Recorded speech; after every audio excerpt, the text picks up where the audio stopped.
There is one singular church, that's Jesus' bride, and he established it, and the gates of hell will not prevail against it. What don't we like? We don't like the parts of our cousins or our brothers that are getting off the rails and getting humanistic, weird, and selfish. But the reality is, the reason there are orphanages in the world is because the church started them. Right. They never existed before the church showed up. The reason there are hospitals, the world didn't have hospitals Till the Crusades. before the church showed up, or libraries, right?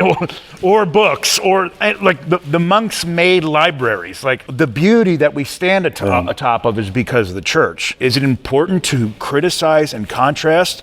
Yes, that's what the apostolic does. Those are what the letters do when Paul's writing to the local manifestations of that one holy apostolic church. No, he's calling them out on their stuff too. That's what Jesus, Yeah. and Jesus, the great apostle, right? The chief apostle, Revelation chapter 2 and 3, he's like, oh yeah, by the way, you guys, your names might be blotted out of the Lamb's book of life. Just be aware of that, right? Yeah, exactly. Big deal. FYI. Yeah. But, It's a pretty big deal. So I think that's the right way to contextualize it, as opposed to like, what's wrong with the church? It's like, there are massive things wrong with consolidation of power, stripping men of power, authority, position, not working with orphans, not raising sons. All of these things are massive issues. Well, the makeup of the church, right? Exactly. And the makeup, because Right. you give one guy the authority to sit in front of hundreds or thousands of people and say, this is what God meant. Now we have 6 guys doing that right now. So Here's the thing. But I think the beauty of this is, right, is I'm not saying I'm not telling anyone what God should do or what they should do. What I'm saying is what God did to me, right, and what I disagree with. And I think the beauty of this is we're all sitting around a table as equals, and we're not preaching to one another. We're saying, hey, this is what God did for me. This is